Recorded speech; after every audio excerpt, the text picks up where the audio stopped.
Hello there, welcome back. Thank you for joining me for another vlog.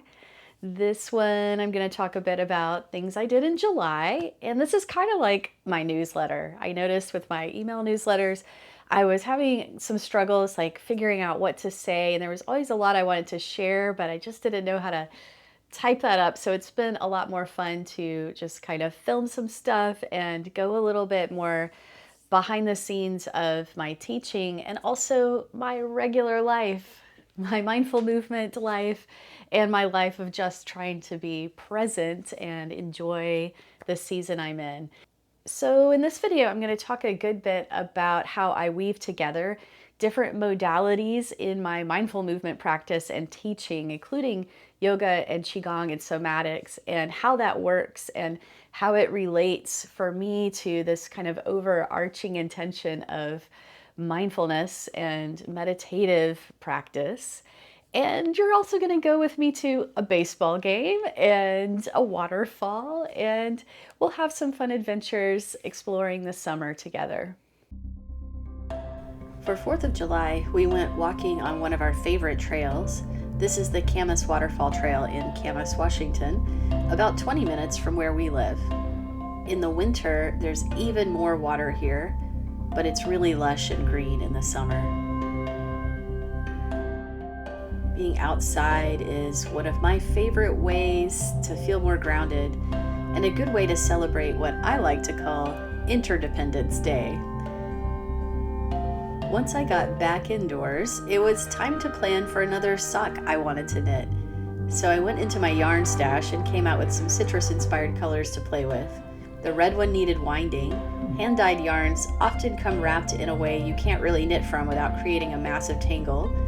Fortunately, a yarn winder makes it pretty fun to get it into a workable yarn ball. Hello everyone. Time for a rambling Wednesday morning car talk. So as usual, I'm sitting here taking a break between my classes and knitting a sock and sitting in the Starbucks parking lot, not because I'm such a big, huge Starbucks fan or anything, but because it has a clean bathroom and it's really close to where my next class is. So it's a good place to just kind of sit and chill out for a little bit. It's hard to chill out today though, because it's a hot one and I have the window rolled down so that I don't suffocate in here, but hopefully it won't get too noisy because it's supposed to get up to like 97 or something today. It's not there yet, but that's really hot for Washington State. That doesn't happen here a whole lot. So I'm sitting here knitting this very colorful, bright sock that I'm making for Mike. And it's gonna be a little shorty sock that I was trying to use like citrus colors. Now I think it looks like a roll of Lifesavers, and I can't unsee that, but I don't hate it. I'm having fun with it, and hopefully he'll have fun wearing a super bright sock on his foot. We'll see. But I wanted to talk a little bit today about weaving different practices together. And that's because I am a little bit eclectic in the way I practice mindful movement and teach as well. Part of this is because I've been around a long time. I started practicing yoga in 1998 when I was a junior in college. And so I've had a lot of time to experience different styles and practices of yoga, and then everything else kind of related to it, you know, and around it in different movement practices and styles. And I maybe haven't tried absolutely everything, but I've probably heard of it because I've never tried hot yoga. I don't like heat. That's not for me. You can describe it to me and I can tell you that's fine. You do you. Hot yoga is not my thing. So I haven't tried everything, but I've probably been aware of a lot of the different, you know, trends and things that have come and gone in the movement world in the last however many 25 years or something. So I like to bring different movement practices into my own practice and into my teaching because I think they all have, you know, different qualities to offer and different sort of benefits to offer. And I like being able to, if I'm working with someone, sort of select the type of practice that I think is going to best benefit them in that moment, which sometimes could be yoga, or it could be more Qigong, or it could be more like just very gentle somatics, depending on the person. But the real kind of big umbrella for me, the sort of overarching theme of all of the movement practices I do, is actually meditation. My meditation practice, which is in the mindfulness tradition, stemming from historically from the Buddhist, Theravadan Buddhist tradition. And you know, you don't have to consider yourself Buddhist to learn from the mindfulness tradition. You just have to kind of be open to the ideas and to, you know, seeing what works for you, because they're quite universal. However, so that was a little digression, but because I don't want to scare people with the Buddhism word, but that is where it comes from. And it's good to kind of like acknowledge, right, where these different practices originate from, so we can honor that. So that is kind of the biggest influence for me, is my studies and my meditation practice in the mindfulness tradition. So the way that I think about practicing movement or teaching movement is really kind of in service of mindfulness. It centers mindfulness. And there's also a lot of therapeutic intention. You know, I've been here talking about the classes I teach in more clinical settings and therapeutic environments. But I really enjoy teaching movement as like an accessible form of meditation and of a way to learn mindfulness skills that can be hard for some of us to learn if we have to sit still and meditate and be silent to learn them. So that's a big piece of what I do, is try to integrate or bring in some of those skills that one could learn from meditation, but to weave them into movement practice that makes it a little bit more accessible, or just more bite-sized, or just like easier to connect with for some of us. I myself am kind of a kinesthetic learner too, so it, I think, is a good way for me to feel like I embody and really understand a mindfulness skill if I can play with it in movement and not just kind of conceptualize it or do it in a more cognitively oriented mindfulness way. Because mindfulness is an embodied practice. You know, mindfulness of the body is the first foundation of mindfulness, according to the tradition. So I get to play with all these different modalities. I do teach some classes that are meant to be primarily yoga. You know, yoga is the class title. I teach some classes that are primarily Qigong. That's the class title. So I try not to mix too much in those when you know, it's advertised as one thing. I try to do that thing. But I have other opportunities, like my Thursday morning class that I teach through Move to Meditate through my website.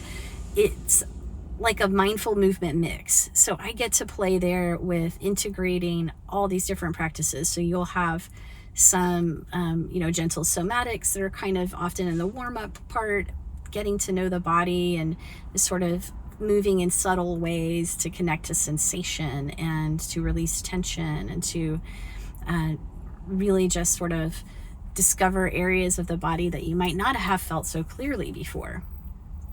And then also there's yoga in there, so things you'd recognize as yoga poses or yoga warm-ups and movements, and warriors and balance poses and things like that, because yoga is really dynamic and it's very engaging, and it helps us to feel the body by creating, you know, more sensation, or giving us the chance to regulate our nervous system and to, you know, feel what it's like to do something that's a little more active and stay connected to ourselves, or to stay regulated and balanced in our breath, you know. So it gives us a lot of skills that, you know, we can use in everyday life. You know, how do I feel my feet when I'm having a conversation? Well, I practiced feeling my feet when I was doing half sun salutation, so I kind of know how to do that, you know, walk and chew gum at the same time thing. And then, you know, the Qigong practice, I can include it in that, you know, that kind of mixed mindful movement session like I teach on Thursdays. I include some Qigong in there too, because the Qigong forms, the flows can be these really beautiful, simple, repeated movements, not super demanding and hard to repeat, so we can kind of do them for a few minutes and it really becomes like a meditation in motion. So that to me feels very similar to doing like walking meditation or even sitting meditation, where we're following the breath, but we're just kind of doing the same thing in a simple way for a long enough time that we can drop into it and really just sort of experience it as a meditation. So just that's kind of in brief, but some of the benefits of those different modalities and why I could, smush them together into one class. Let's take a kitty break. Isn't Mustache cute sitting next to my meditation cushion?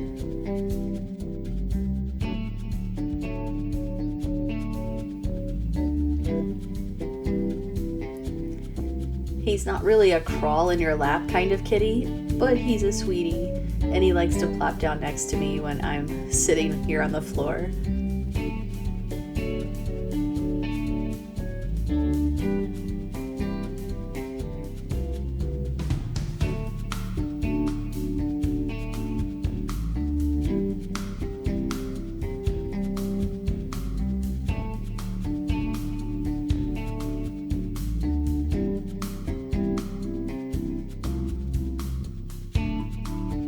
Speaking of moving meditations, this was me teaching walking meditation this month as part of a guest presentation. I was invited to talk about trauma-informed meditation for a somatic facilitator training led by my colleague Amanda Hanna, who's based in New Zealand. It's always a pleasure to share with that group.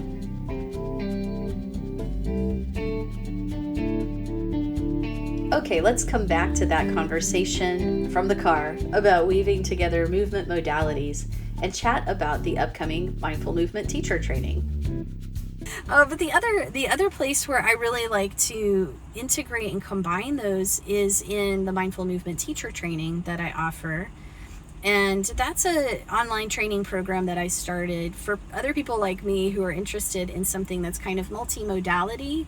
It isn't just learning about one style of movement, although I absolutely encourage people to go as deep as they want to and deep as possible into yoga or Qigong or Somatics or any of the other practices. But in this training, it's so much more about centering mindfulness. How do we approach movement in a way that develops our mindfulness skills and centers that sort of meditative aspect and the embodiment of meditation? So that's why, I offer some different modalities to approach that, and knowing also that those could be useful to people who are going out to teach this in different settings, because I want it to be like a really broad kind of program that people can apply in many different ways. And so that's why, a lot of the people who have taken the mindful movement teacher training are meditation teachers who are looking to be able to include some movement in their classes to enhance people's ability to meditate, to help people settle and be more connected to their body, to be able to feel their breath more clearly, to release enough stress so they can meditate effectively. But meditation teachers don't necessarily need a really complex, full-on yoga training where they have to learn how to do huge back bends and handstands and all of the chakra system and everything like that. They just need some practical mindful movements and to think about how movements actually could support mindfulness itself. I also have had quite a few people take the training who just want to share simple movement in like their workplace, or maybe they're a school teacher and they want to bring it into school, or they are therapists who want to bring simple movements into their sessions because they don't need complicated, 200 hours of yoga necessarily, unless they want to, which I encourage, but, just the kinds of movements that might help someone connect to what they're feeling or be more present in the moment and be able to support their therapeutic process. And then the other big group of people who take this training are yoga teachers, people who do have the training or even Pilates teachers, people who are teaching different kinds of movements, but in their training previously, it didn't really emphasize kind of the meditative aspect, or they aren't so sure how to bring more mindfulness into the movement practice, but they're curious about that and they want to bring that experience to their students.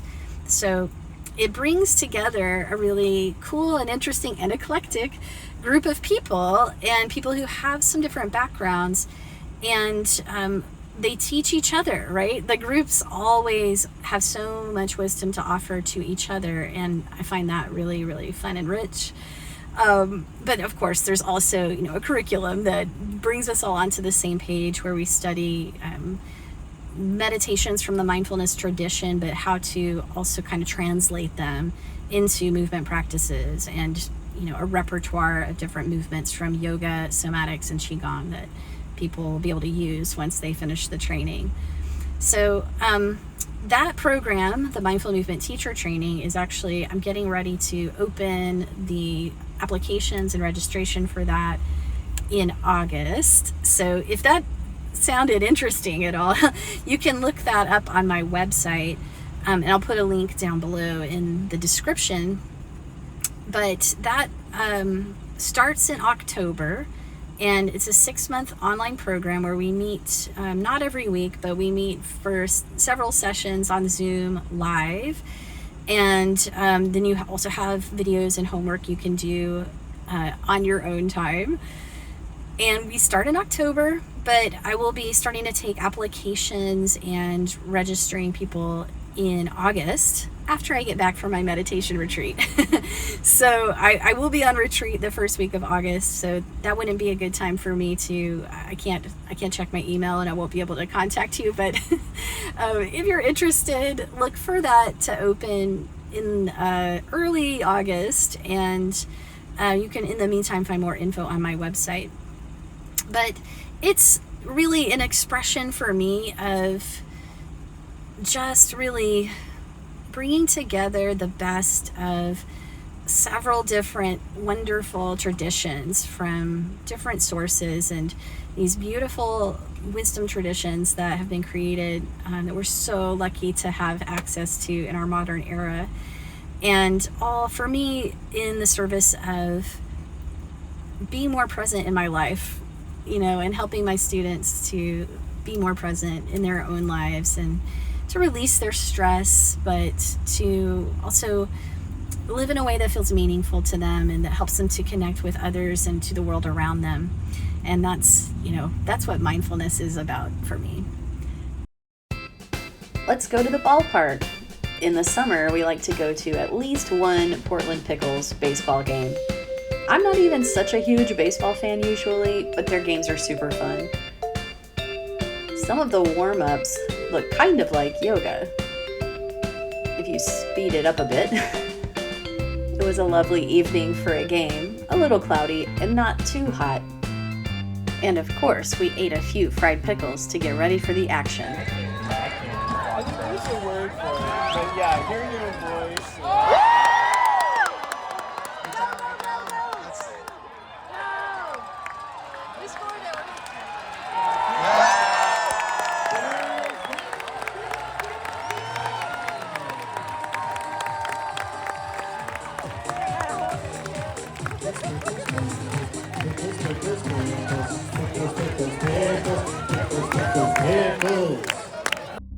The game was fun, and after the Pickles victory, we soon returned to another beloved local trail for a little more peace and quiet.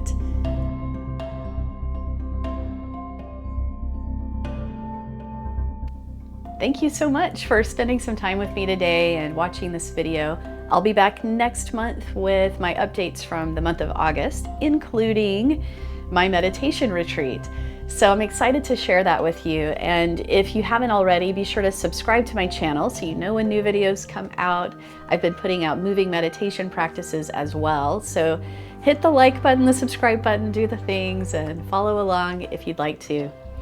In the meantime, the Mindful Movement Teacher Training registration is now open. So if that sounded like something that might be kind of intriguing, be sure to check it out. I've got the link to all of the information down below in the description box here. And let's conclude with a knitting update. The most important part, obviously. So I wanted to show you the finished sock that I was working on earlier in this video. This is what I'm calling the Lifesavers sock. I finished this pair, turned out really cute, very colorful stripes. They fit really well. I did also finish those beachy socks that I was working on in the first vlog. A few people asked me about that. I was gonna show you, but Mike is wearing them right now, and I could tell he kind of didn't want to take them off for purposes of my video, so maybe next time, but they turned out really good. In the meantime, sock knitting maniac that I am, I also made this cute pair for myself. This is a little shorty ankle sock, and it has little V's in red along the sort of periwinkle color. That's called the flea stitch, which is a really weird name, but it's a cute sock anyway. And what I'm currently working on is a pair of kind of more textured socks. It has this kind of pretty mock cable down the side. Both of these last two are Summerly sock patterns. She's one of the queens of sock knitting. If you're into knitting, you know who I'm talking about. But I'd like to give her a little bit of credit because I've learned a lot from her, and now I'm really enjoying this pattern. So sock knitting will continue, mindful movement will continue, and all of the summer fun hopefully will continue, and I look forward to hanging out with you again soon.